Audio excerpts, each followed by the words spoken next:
the lives and mourning the demise of a very um, outstanding young Kenyan journalist, the late Massimo Wia, who passed away just a few days ago.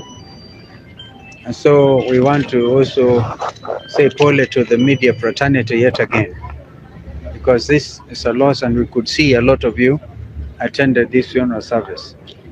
But I thought I need to clarify one or two things. There's a famous photo which is doing rounds on social media. The Honorable Raila Odinga, who is our party leader for Azimio la Umoja One Kenya coalition, convened a meeting of the summit.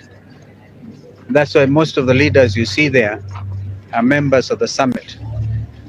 I don't need to mention their names, so they're there.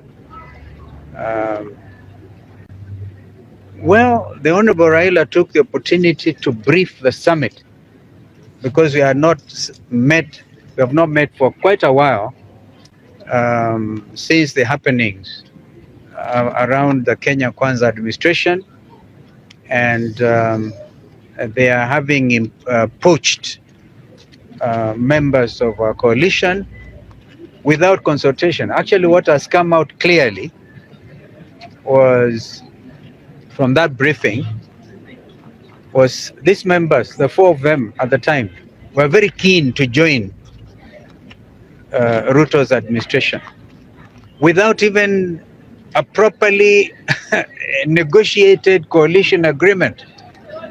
Ni kama mtu ako na hamu kuolewa. So they jumped in and we got that briefing.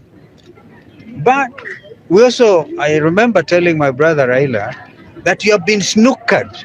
Those are the words I used. That this thing about national conversation or convention will not happen, because Ruto has got what he wanted and what he calls government of national unity. And there's no government of national unity, because there cannot be. Even if for a moment you are to assume amechukua watu wa ODM, but ODM plus Kenya Kwanza is not national unity. And so the rest of us are very clear that William Ruto snookered Raila Odinga and so Raila was himself very unhappy. He was actually calling him from or sending emissaries to tell him not to announce a cabinet his other half before he came back. But that is all now water under the bridge. Our position is simple. I gave a direction as leader of Wiper that our members will vote against those nominees, even if their votes will not overturn what Ruto wants. But we want to go on record that this was cannibalization of a viable Azimio la Umoja One Kenya coalition.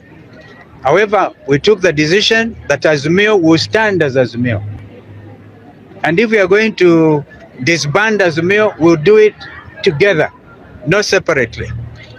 Because even our friend Peter Munya, who wanted to issue a statement that is also PNU is pulling out, we're able to agree, if we are going to have to do away with Azimio la Umoja One Kenya, which is not our intention, we'll have to do it together. Take a decision.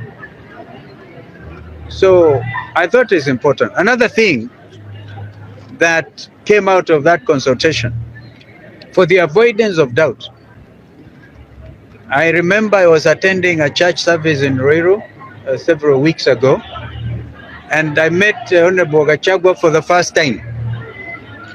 For the very first time. And then there were discussions that some people want to impeach him. I think that conversation is alive again. But as a summit of Azimio, including Raila Odinga himself, we have taken the position, if they bring an impeachment motion against a deputy president what is his name? Rigiji. We will Azimio oppose it. We don't want to be drawn into those unnecessary fights between a sinking administration. Tumekataa hiyo. You said we are not interested. So even today you see they are fighting over who is Secretary General, who is not Secretary General, those things. So let them fight their own battles within their coalition. They should not bring Azimio la Umoja into their cat fights. I hope I've made this very clear.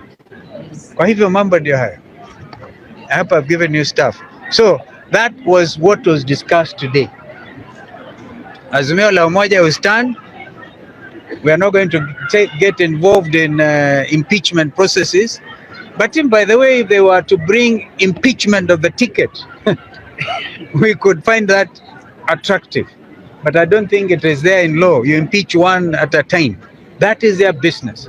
What is also come out clearly is the Court of Appeal, which is the next of course the Supreme Court, has agreed with the High Court ruling that Finance Bill 2023, which is what now they are using to collect illegal levies like housing levy, is unconstitutional. So where does that leave this administration? And would you still want to join them? Wewe kama unawekwa cabinet secretary wa agenda utakubali? If there's any question you can put it. I think that's it. Yes, sir. My name is Samuel Masika from Citizen TV. Yes. So you say that if you are going to disband Azimio, you are going to be together. And we are not going to disband Azimio. That is the bottom line. Yeah. So don't be negative. I just wanted to assist you into that imagination, just in case you feel tempted. We have taken the decision. Azimio la Umoja One Kenya coalition will remain in opposition. And some of us are very clear. This country needs a functioning, strong opposition. And even if I'm going to stand there alone, as some of you say, the last man standing, I will oppose this administration. I was thinking to my question. Now that Honorable Martha Karua initially she has announced that she wants to leave their coalition with her partner Kenya. So what are you going to do about it now? You say that maybe Mother will then may reconsider. We don't know, but knowing Mother, she made her mind. She made up her mind, and we respect that. Yeah. Another question. My name is Maximila, right for the country. My question is on the Court of Appeal, as you said. I'm sorry, I can't hardly hear because of the background noise. My name is Maximila Fula, right for the County Dial News. My question goes to your sentiment from your speech on the Court of Appeal, where you said the finance bill, the Court of Appeal has ruled out that the finance bill is unconstitutional, which is correct. Yes. Now, whatever the administration has collected for the 2023 and 2024, it's wrong. So, as an Azimio, what are you going to do measures to make sure that the money collected goes back to the citizen? You know, they were collecting even for members of parliament. I think they should insist on their refund, because even if they go to the Supreme Court, I don't see the Supreme Court overturning.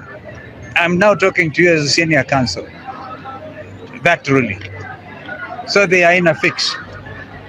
So I think we have to look at all that. Every Kenyan who is paid a salary, right? Analipa that housing tax, all these excessive levies. Thank you. what question? Last question. No, thank you.